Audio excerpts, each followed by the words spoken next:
চলো আমি শুরু করি। স্টোমাল এভাকুয়েশন মানে হলো প্রাইমারি, মানে শুরু থেকে স্টোমাল মানে স্টোমার ভিতর থেকে যে সাবস্টেন্স গুলো মানে ওয়েস্ট প্রোডাক্ট গুলো থাকে ওগুলো বের করতে হয় আফটার ইনস্টলেশন অফ ফ্লুইড। মানে ওই যে না, আমরা গতকালকে একটা এনএমআর টাইপের মতো একটা ইয়ে দেখছিলাম না, স্টোমাল ইরিগেশনের কি যেটা, এই যে কোলোস্টোমি ইরিগেশন, এই কোনটা দেওয়ার পরে স্যালাইন দিয়ে দিতে হয় না, তখন ওটার ভিতরে তোমার যা আছে এটা সব আস্তে আস্তে বের হয়ে আসে। এটা জাস্ট আফটার ফ্লুইড দেওয়ার পরে সাথে সাথে বের করে রাখা হলো সেকেন্ডারি আফটার অ্যাপ্লিকেশন। এটা আমাদের কিছু আমরা গতকালকে বলেছিলাম যে গ্যাস ফর্মিং ফুডকে অ্যাভয়েড করতে বলা হয়েছে। স্টোমা দেওয়ার পরে গ্যাস ফর্মিং ফুডকে অ্যাভয়েড করতে, বিশেষ করে কি যারা তোমার হাইলি কি বলে ওয়েলি, তারপরে স্পাইসি, এগুলা তো আরো কিছু আছে যেমন high fibre like popcorn, coconut, brown rice, multigrain bread etcetera. ভেজিটেবলের ভিতরে কি ব্রোকলি, অ্যাসপারাগাস, অ্যাসপারাগাস খুবই এক্সপেন্সিভ সুপারফুড কিন্তু, হ্যাঁ ব্রোকলি এগুলো সুপারফুড। সেলেরি এগুলাও কিন্তু গ্যাস ফর্ম করে। Seeds like strawberry, olive, raspberries এগুলা। Edible peels like apple slice, cucumber, dried fruits এগুলাকে অ্যাভয়েড করতে বলা হয়েছে, কারণ এগুলা খুবই গ্যাস ফর্ম করে এই জন্য। কেন আমরা হাই ফাইবার কে অ্যাভয়েড করি? High fibre food can stimulate your gut, ওই যে এই কেন? কারণ এটা কনস্টিপেশন প্রিভেন্ট করে। কিন্তু এই হাই ফাইবারটা আবার এই যে স্টিমুলেট করে না ইন্টেস্টাইন, এবং এটাকে ডায়রিয়ার ইয়ে ঘটায়। কারণটা কি দেখো, আমরা এর আগেও বলেছিলাম যত শেষের দিকে স্টোমা হবে, তোমার যত শেষের দিকে স্টোমাটা হবে, স্টুল তত বেশি ওয়েল ফর্ম হবে। যত আর্লি দিকে স্টোমা শুরু হবে তত বেশি ওয়াটারি স্টুল হবে। আশা করি মনে আছে। এছাড়াও আছে cabbage, pineapple, bean sprout, tomato skins আর কি, nuts, coconuts, bamboo shoots, orange pith, lettuce, celery, popcorn, mushrooms and dried fruits etcetera এগুলা অ্যাভয়েড করতে, এগুলো গ্যাস ফর্ম করে কি ওভারঅল।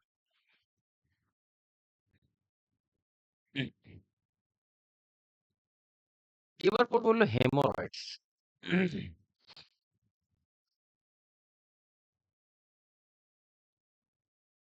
কনজেশন and dilation. আচ্ছা, হেমোরয়েডস কে আমরা সংক্ষেপে এটা কাইন্ড অফ ভেরিকোজ ভেইনের মতো। কি ভেরিকোজ ভেইন দেখছো? ভেরিকোজ ভেইন এই অনেকটা এরকম। আমার এক ফ্রেন্ড ছিল, বেশ কয়েকজন পরিচিত আছে, ওদের পায়ের এইখানে প্রচুর ভেইন মানে প্রমিনেন্ট হয়ে থাকে পিছন, বিশেষ করে পিছনের সাইডে, বুঝছো?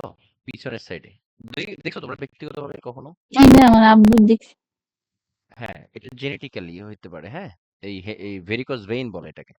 যদিও এটা খুব একটা প্রবলেম করে না, তবে মাঝে মাঝে অনেকের শুনলাম যে ব্যথা হয় নাকি, ওই যে এই এলো মানে অনেক কানো বা কানো ভেইন থাকে, ভেইন দেখো থাকার কথা এরকম থাকবে, হ্যাঁ, বাট ভেরিকোজ ভেইন থাকে এরকম প্যাটার্ন থাকে, মানে মাল্টি ডিরেকশন থাকে ভেইনের ভিতরে, সোজা না। এই যে ওইটা যেমন স্ট্রেট না, এই ভেইন গুলা থাকে বাঁকানো, অনেক একা বাঁকা থাকে। হ্যাঁ, এ- ফোলা থাকে ভাই। হ্যাঁ, অনেক প্রমিনেন্ট থাকে। এবং আহ, দেশের বাইরে যাওয়ার সময় মেডিকেলে এই জিনিসটা চেক করা হয়। রায়হান, করছিল তোমার ভেরিকোজ ভেইন?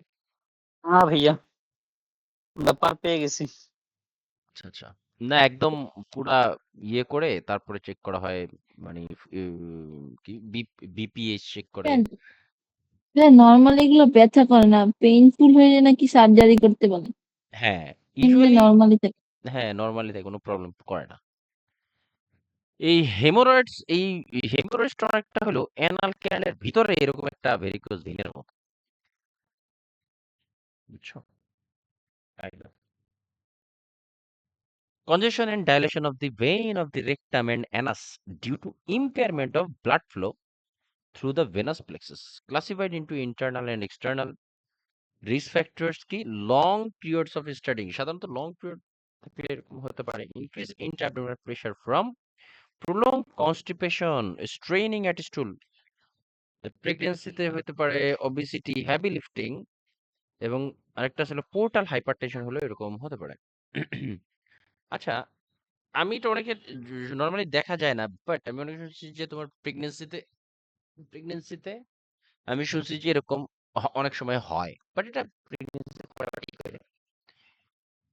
এবার আসে হলো ফাইন্ডিংস এ কি আছে দেখি। আম, আচ্ছা এটা না, ফাইন্ডিংস কি ব্লিডিং উইথ ডিফিকেশন, ইয়েস। পায়খানা করার সময়, স্টুল পাস করার সময় প্রচুর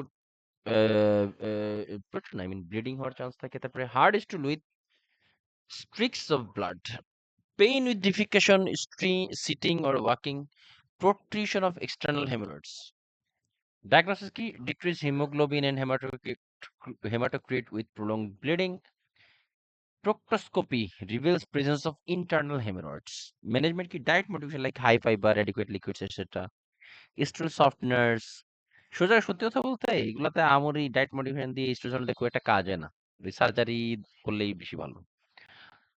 এটা মাইনর সার্জারি, লোকাল অ্যানেস্থেটিক ব্যবহার করা হয় লাইক, এবং এই সার্জারিটা অনেকটা তোমার আনসাল সাবস্টিটিউট ক্রিমও ব্যবহার করা হয়। তারপরে তোমার আমরি তেমন কিছু জিনিস না, এইগুলো বিভিন্ন ড্রাগ দিয়ে করা হয় আরকি। তবে হেমারেক্টমিটা বেশি ই ভালো কাজে লাগে। মানে কি? আঁচিল দেখছো তোমরা আঁচিল? আঁচিলের সময় অনেক সময় চুল এই দিয়ে যে মানুষ আটকায় রাখে। এটা অনেকটা এরকম। যেই জায়গাটা হেমোরয়েডস হইছে না, ওই জায়গাটা এরকম রাবার ব্যান্ড, এই ডিভাইস দিয়ে রাবার ব্যান্ড ওই জায়গায় বসায় দেয়। পরে এটা টাইট হতে এটা কেটে পরে বের হয়ে আসে। এটাই হলো, এটাকে বলা হয় রাবার ব্যান্ড লাইগেশন। এটা একটা পদ্ধতি। এরপর আসছে স্ক্লিরোথেরাপি। স্ক্লিরোথেরাপি এই যে এরকম। এটা এই স্ক্লেরোথেরাপি কিন্তু তোমার এই ভেরিকোজ ভেইনও ব্যবহার করা হয় খুবই কমনলি। হ্যাঁ? এটা একটা থেরাপি। যা একটু থিওরি পরে আমরা ছবি দেখাই দিতেছি।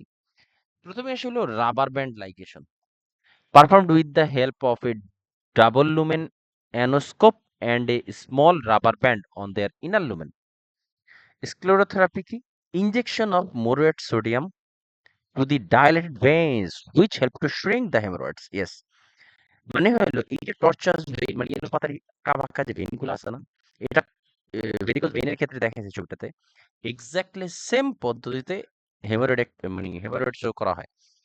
ভেরিকোজ ভেইনও সেম, এরকম আঁকা বাঁকা যে ভেইন গুলো আছে ওই ভেইনের ভিতরে এই মোরোয়েট সোডিয়াম মোরোয়েট সোডিয়ামটা ইনজেক্ট করে দেওয়া হয়, যাতে করে এই ভেইনগুলা শ্রিঙ্ক হয়ে ছোট চিকন হয়ে আসে এবং আস্তে আস্তে মিশে যেতে পারে মাসেলের সাথে। তবে এটা খুব একটা আহামরি কাজে দেয় না, বাট ওই মানে রাবার ব্যান্ডটা খুবই কাজের, অনেস্টলি যদি বলি। এই সেম ইনজেকশনটা অ্যানেল ক্যানেল দিয়েও পুশ করা হয় যাতে শ্রিঙ্ক হয়ে যায়। ঠিক আছে? আচ্ছা, আরেকটা এক লাইনে আরো কিছু জিনিস বলে দেই। এই ৩ টা আছে না, ৩ টা, এরা ৩ টাই কিন্তু হেমোরয়েডস কে শ্রিঙ্ক করে দেয়, চিকন করে দেয়। মানে ঝরে পড়তে সাহায্য করে। আর এই স্ক্লেরোথেরাপিটা আমরা অলরেডি বলছি যে এটা ভেরিকোজ ভেইনেও ব্যবহার করা হয়। খুবই কমন একটা প্রসিডিউর। ভেরিকোজ ভেইনে এই স্ক্লেরোথেরাপি কোন কন্ডিশনে ব্যবহার করা হয় সেটা একটু দেখতে চাই। যে haemorrhoids, varicose vein, actually oesophageal varices, এটা মেডিকেল ইমার্জেন্সি কিন্তু, হ্যাঁ? এসোফেগাসে এরকম তোমার এলোপাতাড়ি মানে ভেসেল হইতে পারে। তখন তোমার এই এই কি বলে এটাকে আম স্ক্লেরোথেরাপি ব্যবহার করা হয় ইনজেকশন দিয়ে আরকি। এরপর আসলে ক্রায়োসার্জারি। ক্রায়ো শব্দের অর্থ কিন্তু মানে আইস বা freezing. Cryosurgery with a freezing probe. তারপর লেজার সার্জারি লেটেস্ট টেকনিক খুবই। Pre operative nursing care bowel preparation. Post operative nursing care কি assess for rectal bleeding. Inspect rectal area by dressing every 2 to 3 hours. Report significant increase in bloody drainage. Promote comfort like prone or side lying position. Prone অথবা side lying position. কেন? কারণ supine position দিলে ব্লিডিংটা বেশি হয় এইজন্য। তারপরে analgesic as ordered. Promote bowel elimination like stool softeners as ordered. Analgesic before fast post-operative bowel movement. আচ্ছা, আরেকটা জিনিস হলো প্রমোট আচ্ছা promote prone or side lying পজিশনটা তো বললামই। প্রমোট bowel elimination, এটা বলছি discharge teaching, diet modification, high fibre diet, at least to 1,000 ml fluid per day. Still softeners until healing occurs. Siege bath after each bowel movement for at least 2 weeks after surgery. Seize bath মানে উষ্ণ গরম পানিতে বাটক্স মানে রেকটামকে ভিজিয়ে রাখে, ডুবায় রাখে আর কি, যাতে এটা একটা মানে একটু আরাম দেয়, এই এছাড়া কিচ্ছু না। Report rectal bleeding, continued pain on defecation or pus like drainage from rectum, etc. আচ্ছা, no doughnuts cushions for haemorrhage, very important. দেখো অনেক সময় আমরা বিভিন্ন ধরনের সোফা আছে, হ্যাঁ,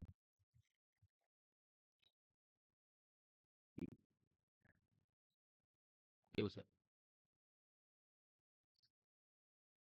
জানি আমি, নাই।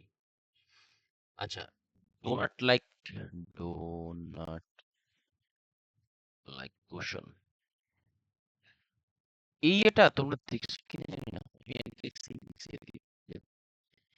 এরকম বসার জন্য এরকম ইয়ে আছে যে চেয়ার করে দেয়, জিভে আরাম লাগে। টায়ারের মধ্যে হ্যাঁ, সফট হয়, কিন্তু এই ধরনের doughnut like cushion absolutely contraindicated in haemorrhoid patient. ঠিক আছে, এই ধরনের কন্ট্রাইন্ডিকেটেড, এটাই বলা হয়েছে ডোনাট লাইক কি কুশন। বললেন? এই ডোনাট লাইক কুশন কন্ট্রাইন্ডিকেটেড, হ্যাঁ। Do not use doughnuts as a chair cushions, they will actually increase the pressure where the ring of the donut is potentially causing more skin breakdown. Pillows and a create cushions are also poor at giving relief. These might be comforting for a short time, but they hold no ability to actually reduce pressure.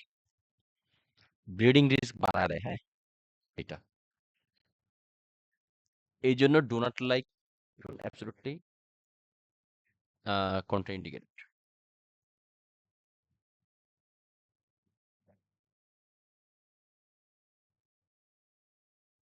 কক্সিসে ব্যথা পাইলে আবার এই কুশনটা দিতে বলে, use করতে বলবেন।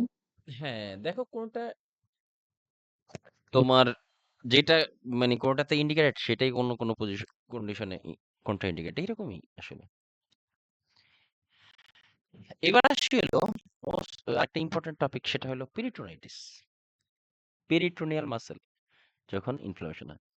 Inflammation of part of all of the parietal and visceral surface of the abdominal cavity. Inflammation can lead to edema, vascular congestion, hypovolemia, and paralytic ileus. Causes কি? Trauma like penetrating in, কেউ যদি পেটে ছুরি ঢুকায় দেয়, এটা হতে পারে। Inflammation like ulcerative colitis, diverticulitis, intestinal obstruction, appendicitis with rupture, etc. Findings কি? Severe abdominal pain, একটু ছুটে দেখি আমরা, এখানে নাই, এখানে অনেকগুলো জিনিস আছে, আজকে পাবো আমরা ভাইটাল কিছু জিনিস। পেরিটোনিয়াল মাসেলে যখন ইনফ্লামেশন, যাই হোক, ফাইন্ডিং কি? Severe abdominal pain, rebound tenderness, yes, very important. মানে এটাকে ব্লুমবার্গ সাইনও বলে। আচ্ছা, সাধারণত আমাদের পেটে চাপ দিলে আমাদের ব্যথা হয় না? তোমরা সবাই যার যার পেটে একটু চাপ দিয়ে দেখো, একটু জোরে চাপ দিলে পেটে ব্যথা হবে, কিন্তু ছেড়ে দিলে ব্যথা হবে না, এটাই হলো নর্মাল প্রসেস বা নর্মাল জিনিস। কিন্তু রিবাউন্ড টেন্ডারনেস বা ব্লুমবার্গ সাইনের মানে হলো, কারো যদি পেরিটোনিয়াইটিস হয়, ছেড়ে দিলে মানে পেটে চাপ দিয়ে যখন ছেড়ে দিবে তখন পেনটা বাড়ে, এটাকেই বলা হয় রিবাউন্ড টেন্ডারনেস বা ব্লুমবার্গ সাইন। ইম্পর্টেন্ট কিন্তু এটা, বুঝছো? এটা সাদিয়ার এন্ট্লেক্স আসছিল, এই ব্লুমবার্গ সাইন। পেরিটোনিয়াইটিস এর ভেরি ইম্পর্টেন্ট একটা ফাইন্ডিংস। এই পেরিটোনিয়াইটিস, এই ব্লুমবার্গ সাইন মানে কি? যে তুমি পেটে চাপ দিয়ে ছেড়ে দিলে ব্যথাটা বাড়ে।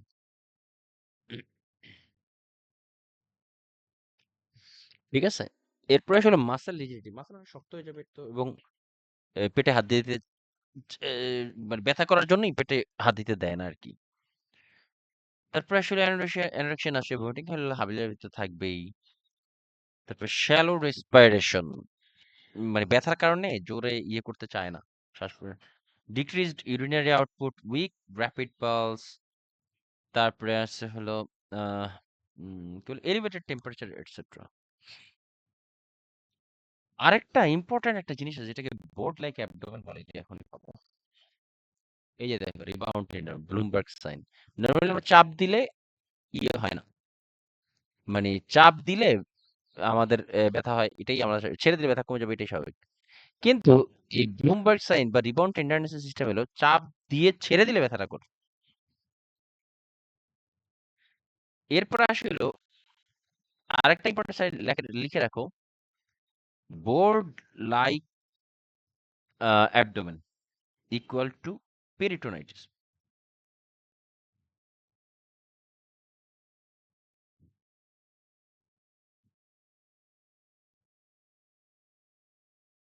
বোর্ড লাইক অ্যাবডোমেন মানে হলো পেরিটোনাইটিস, এর মানেটা আসলে কি? বোর্ড লাইক অ্যাবডোমেন মানেটা কি? আরেকটা নিচে লেখো, বোর্ড লাইক ইউটেরাস অ্যাব্রাপশিও প্লাসেন্টা। লিখে রাখো, সাইড দিয়ে কোথাও লিখে রাখো, কাজে দিবে। বুঝতেছি একটু।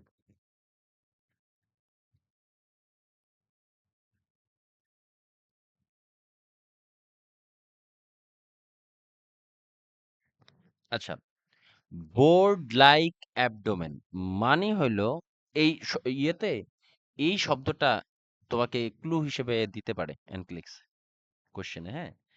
বোর্ড লাইক অ্যাবডোমেন মানে হলো পেটে যখন চাপ দেয় না, এই পেটের মানে কি বলে, এই পেটের যে মাসেল গুলা, এই মাসেল গুলা একদম কাঠের মতো শক্ত। বোর্ড মানে কাঠ না, যে বোর্ড মানে আমরা তো বলি যে বোর্ডটা নিয়ে আসো, পুরো কাঠের মতো শক্ত হয়ে থাকে, এটাকে বলে বোর্ড লাইক অ্যাবডোমেন,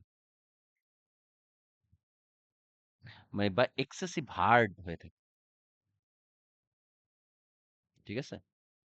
এবং পেরিটোনাইটিস এর ভেরি ইম্পর্টেন্ট একটা ফাইন্ডিংস হলো এটা, এটা কোশ্চেনে প্রায় আসে, বোর্ড লাইক অ্যাবডোমেন, এটা হলো পেরিটোনাইটিস এর মোস্ট ইম্পর্টেন্ট একটা ফাইন্ডিংস। এখানে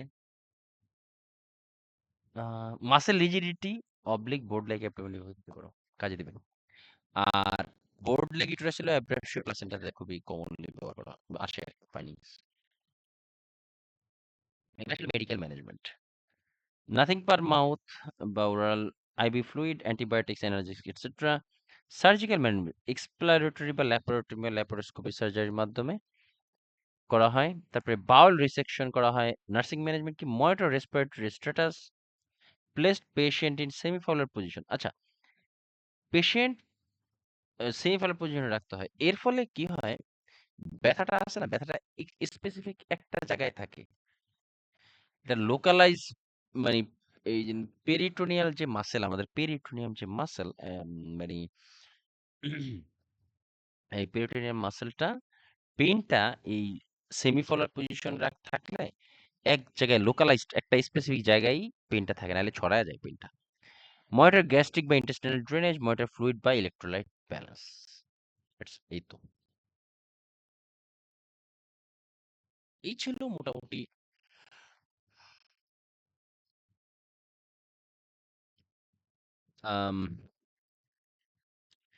পেরিটোনাইটিস সম্পর্কে জানলেই চলবে।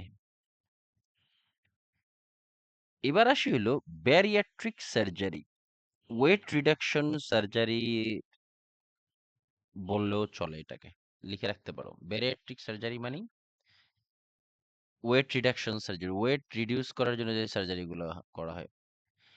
এর ভিতরে বিভিন্ন আছে, তোমার রোক্সেন ওয়াই, অ্যাডজাস্টেবল গ্যাস্ট্রিক। এর ভিতরে 2, 3, 4 যেটা আছে না, এটা পার্মানেন্ট, লিখে রাখতে পারো। 2, 3, 4 যেটা মানে roux en Y gastric bypass, vertical sleeve, তারপর ডিউডেনাল সুইচ বা বাইলো প্যানক্রিয়াটিক ডাইভারশন, এই তিনটা হলো 2, 3, 4টা হলো পার্মানেন্ট প্রসিডিউর। আর 1 এবং 5 হলো টেম্পোরারি, ঠিক আছে। আমরা এটাই আমরা শিখবো আজকে, bariatric surgery, weight reduction surgery for morbid obesity, যারা মারাত্মক ওবিস তাদের ক্ষেত্রে এই সার্জারিটা করা হয়। তো আমরা এই সার্জারি কাদের করা হবে সেটা জানার আগে আমরা একটু কিছু কাদেরকে ওবিস বলবো, কাদেরকে কি বলবো সেটা একটু আমরা দেখি। যাদের বিএমআই জানা আছে কিংবা জানা নেই, তারা একটু কাইন্ডলি বিএমআই ক্যালকুলেটর দিয়ে যার যার বিএমআই রেঞ্জটা একটু জেনে নিও। সাধারণত বিএমআই নরমাল থাকা উচিত হলো 18 থেকে 24 বা 25, এই পর্যন্তই বেটার।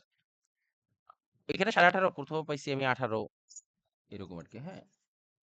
বিএমআই যদি 18-র নিচে থাকে বা 18.5-র নিচে থাকে তাহলে আন্ডারওয়েট, আর যদি 25-এর বেশি থাকে তাহলে ওভারওয়েট। এখন ওভারওয়েটের ভিতরে কিছু কাহিনী আছে।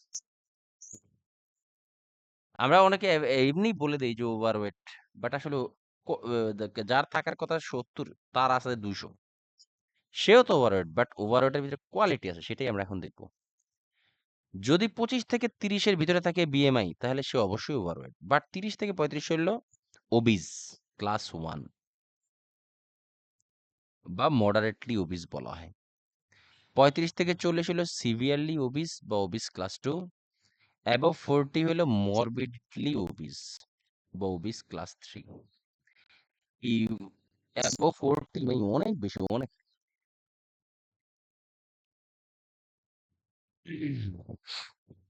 সৌদি আরবে এরকম লোক আছে অনেক, বুঝছো। তো আমাদের ভিতরে অনেকেই আছি হইলো 25 থেকে 30-এর ভিতরে, ওভারওয়েটের ভিতরে, যেমন আমি নিজেও। আর আমনি আন্ডার ওয়েট। হ্যাঁ, লাবণী আন্ডারওয়েট হবেই। বাকি সবাই মোটামুটি, রায়হানকে তো আমি দেখি নাই, বাকি সবাই আমি মোটামুটি 26.5। করবো, তাই নাকি?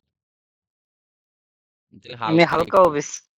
হালকা। ভাইয়া আমিও আমি ওভারওয়েট। 27 বা 27 হবে মনে হয়, 26-27। আমিও এর ভিতরেই আছি, ওভারওয়েটের ভিতরে আছি। আমারও 26, হালকা। আমার 8 কেজি কমলে আমারও যথেষ্ট। তো 26।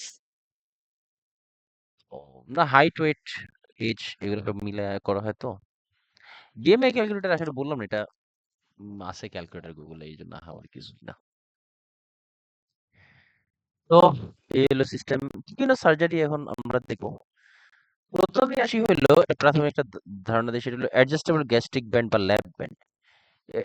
এটার মানে হলো, এই যে আমাদের খাবারটা এসোফেগাস দিয়ে স্টোমাকে নামে না, এই লোয়ার এসোফেজিয়াল স্পিংচার এই জায়গায় টাইট করা হয়, বুঝছো, টাইট দিয়ে রাখা হয়, যাতে করে কম খায় কম নামে। এই জন্যই বললাম এটা টেম্পোরারি প্রসিডিউর, ঠিক আছে। আহ এইখান থেকে বেশি হাবিজাবি তেমন একটা খুব না, তবে একটু বলে দেই। এটা প্রথমটা হলো যে তোমার ওই যে দিয়ে বন্ধ করে দেয়, মানে ট্যাপ করে, মানে টাইট করে রাখা হয়, এটা একটা প্রথমটা। এবার আসলে রোকসেন ওয়াই গ্যাস্ট্রিক বাইপাস, এখান থেকে দুই একটা কোশ্চেন পাওয়া যায় মাঝে মাঝে। সেটা হলো কি, দেখো, এই খাবারটা স্টোমাক হয়ে দেন ডিউটেনাম হয়ে তারপর নিচে নামার কথা। এই যে বাইপাস, বাইপাস মানে কি, স্টোমাক পুরোটা না হয়ে স্টোমাকের সামান্য একটু হয়ে, মানে সরাসরি ওই জেজু নামে এসে পড়ে, ঠিক আছে, এভাবে। এটা গতকালকেও আমরা দেখাইছিলাম, গতকাল কিনা জানি এর আগের দিন, মানে বুঝছো। তাহলে কি হয় এক্ষেত্রে, লাভটা হয় কি, বাইপাস করার ফলে যেই খাবারটা স্টোমাক হয়ে তারপরে তোমার এই ডিউডেনাম হয়ে আসতো, অনেক এই কি বলে তোমার ওই বডি, মানে বিভিন্ন ভাবে খাবারকে শোষণ করতো, বিভিন্ন এনজাইম হয় যে মিশ্রিত হয়ে তারপরে স্মল ইন্টেস্টাইন হয়ে লার্জ ইন্টেস্টাইন হয়ে এনাল ক্যানেল দিয়ে বেরোয় যেত। আর এখানে কি হয়, ওই বাইপাস করার ফলে ওই ডিউডেনাম হাইড্রো এইসব ইয়ে ক্রস বাইপাস হয়ে ডাইরেক্ট লার্জ ইন্টেস্টাইনে চলে যায়।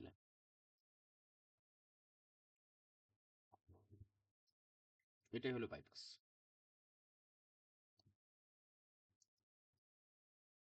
তো এরপরটা হলো ভার্টিক্যাল স্লিপ গ্যাস্ট্রেক্টমি। দেখো, স্টোমাকের এই অংশটা পুরোটাই কেটে ফেলা হয়, আর এতে দেখো স্টোমাক কত চিকন হয়ে আসে। এটা হলো নিউজ। হ্যাঁ, তো তোমার এইখানে এইরকম ছোট স্টোমাকে ক্রেভিংও ছোট, খায়ও কম, ওজন দ্রুত কমে আসে, যেটা দেয়। শুধু তো আর কি এটা এটা এটা করে ওজন কমানোর জন্য, মানে নিজের চেষ্টা না হলে তখন এটা করে আর কি। এরপর হলো biliopancreatic diversion with a duodenal switch. এখানে অনেক বলাই আছে, দেখো জিনিসগুলো একটু খেয়াল করলে বোঝা যায়। এখানে কিছুই ফালায় না,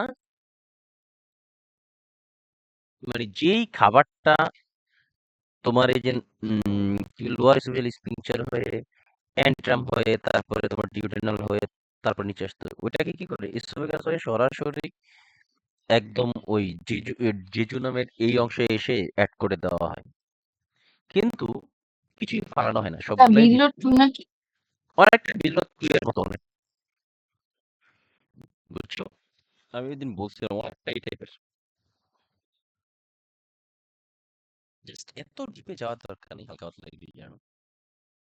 এরপরে আসে হইলো ভার্টিক্যাল গ্যাস্ট্রিক ব্যান্ড, এটাও টেম্পোরারি কিন্তু, হ্যাঁ, ব্যান্ড দিয়ে চেপে চাপ দিয়ে রাখা হয়, জাস্ট এতটুকু আর কি, হালকা জানো। এবং আচ্ছা, একটা জিনিস খেয়াল করছো, এখানে যে কোনো স্টিচ পরে স্টোমাকে, এগুলো কিন্তু অ্যানাস্টোমোসিস, অথবা অ্যানাস্টোমোসিস নাও হতে পারে, কিন্তু এগুলো দিয়ে লিক করতে পারে। এই জন্য এখানে প্রবলেমটা মূলত, কোশ্চেনটা হয় মূলত অ্যানাস্টোমোটিক লিক রিলেটেড বিষয়, একটু পরেই পাবো আমরা, হ্যাঁ। চলো আমরা একটু বিভিন্ন ধরনের প্রসিডিউর দেখলাম, এবারে জেনারেল কমপ্লিকেশন কি হতে পারে। এটা খুবই মেজর সার্জারি, বড় সার্জারি কিন্তু এটা, লাইক ইনফেকশন হওয়ার একটা চান্স থাকতে পারে, তারপরে ধরো ডিভিটি হওয়ার একটা চান্স থাকতে পারে, কারণ যে কোনো সার্জারিতে ডিভিটির একটা রিস্ক থাকেই, আর মেজর সার্জারিতে তোমার ডিভিটির রিস্ক তো 100% থাকবে, আর এই জন্য বিভিন্ন প্রসিডিউর তো করাই হয়, বলার অপেক্ষা রাখে না।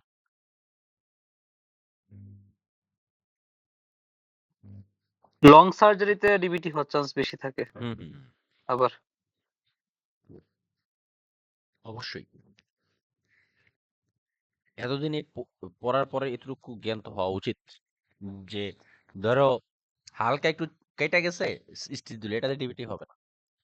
কপাল খারাপ থাকলে আর হইতেও পারে, বলা তো যায় না, বুঝছো? এটা বিশ্বাস করি না এখন আর। কারো যদি ভাগ্যে লেখা থাকে, তো দেখা যায় যে মনে করো মশায় কামড় দিয়ে মেরে ফেলবে, তো সার্জারির প্রয়োজন নাই। ভাইয়া আপনি হ্যাঁ, ঘুরতে গেলেন এই ভালো, আমার আর কি হয়ে গেল? আমার আমার উপর দিয়েই বলছি, এটার জন্য আমি নিজেই বুঝতেছি।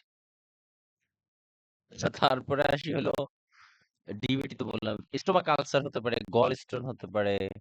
গল স্টোন, আচ্ছা গল স্টোন কেন হতে পারে দেখো, এই যে সার্জারি গুলি করে, এই যে বিভিন্ন জায়গায়, এই যে আমরা তো জানি যে তোমার এই ডিউডেনামে এসে গল ব্লাডার, গল বাইল, তারপরে প্যানক্রিয়াটিক এনজাইম এগুলো এসে পড়বে, কিন্তু এই যে একটা বাইপাস হয়ে যায়, বাইপাস হয়ে যাওয়ার ফলে গল ব্লাডার থেকে রিলিজ ঠিক মতো হয় না, স্টিমুলেশন হয় না। কারণ কি জানো, গল ব্লাডার থেকে কখন বাইলটা আসে, খাবার যখন এই লোয়ার, মানে সরি, এই মানে স্পিংচার যখন এই যে এখানে যে পাইলোরিক স্পিংচার ক্রস করে না, তখন এই এই অ্যাম্পুল অফ ভ্যাটার নামের একটা জায়গা আছে, এটা ভিতরে ডিউডিনামের এখানে, যেটা খাবার এখানে আসার সাথে সাথে স্টিমুলেশন করে, মানে গল ব্লাডারকে, যে বাইল রিলিজ করার জন্য। দেখা যায় যে ওই স্টিমুলেশনও হয় না গল ব্লাডার, বাইল জমতে জমতে জমতে জমতে গল স্টোন তৈরি হয়। আমরা এই চ্যাপ্টারেই মনে হয় পড়বো গল স্টোন সম্পর্কিত কথাবার্তা। তারপর আরেকটা জিনিস হলো ম্যালনিউট্রিশন, ম্যালনিউট্রিশন অফ ভাইটামিনস বা মিনারেলস, বিশেষ করে কোন ভাইটামিনের অভাব হতে পারে বলো, এর ভিতরে পড়ানো হয়েছে।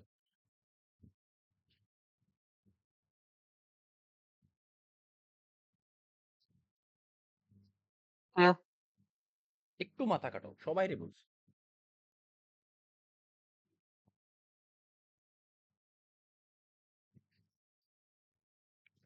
বলো তো।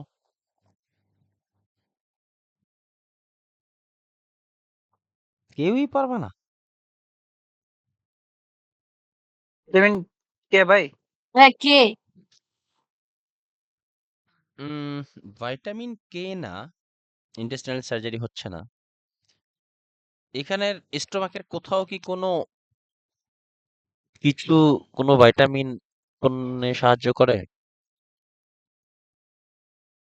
হাইড্রোক্লোরিক অ্যাসিড, হিন্টস তো দিলাম। হ্যাঁ ডি। আরেকটু অন্য কেউ, ভাইটামিন বি 12, বলতে পারবা কেন ভাইটামিন বি 12?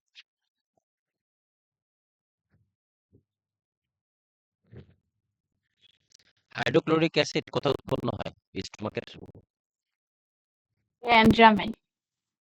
অ্যান্ট্রামে, তাই না?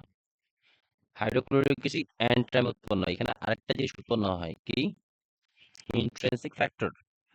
এই ইন্ট্রিনসিক ফ্যাক্টর ভিটামিন B12 কে অ্যাবজর্পশনে সাহায্য করে, তাই না? এখন ইন্টেন্সিভ না থাকলে ভিটামিন B12 অ্যাবজর্পশন হবে? নো। আমি এটা কি আজকেই শুনছো তোমরা যারা আছো? আমি বলছি না। হ্যাঁ, মনে রাখা উচিত ছিল।